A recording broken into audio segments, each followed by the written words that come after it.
Good morning বন্ধুরা। শনিবারের সকাল শুরু হয়ে গেল, আর সাথে শুরু হলো দৌড়ানো।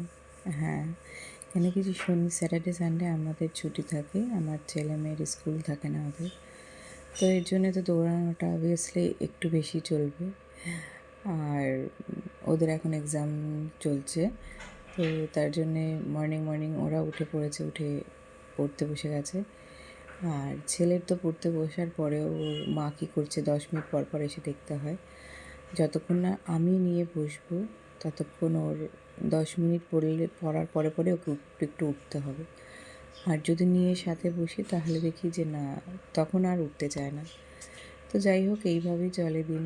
আর এই যে দেখতে পাচ্ছ আমার একটা সুন্দর ড্রেসিং টেবিল, তো এইটা কিন্তু আমার খুব শখের পছন্দের ড্রেসিং টেবিল। এটা আমার হাজব্যান্ড আমাকে ডিজাইন করে বানিয়ে দিয়েছে।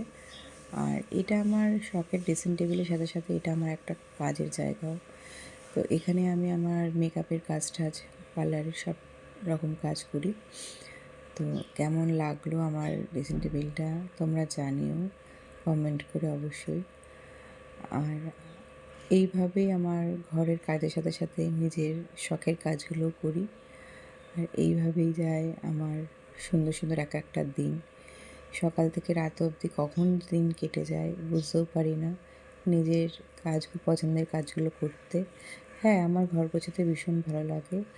হয়তো ভগবান তার জন্যে আমাকে এত সুন্দর একটা সংসার দিয়েছে। আমি না ছোটোর থেকেই ঘর গোছাতে ভীষণ পছন্দ করতাম, আর সবসময় ভাবতাম আমার একটা সুন্দর নিজের ঘর হবে। হ্যাঁ, এখন তোমরা অনেকেই বলবে এটা তোমার হাজব্যান্ডের ঘর। হাজব্যান্ডটা কার? ওটা তো আমারই। টাটা।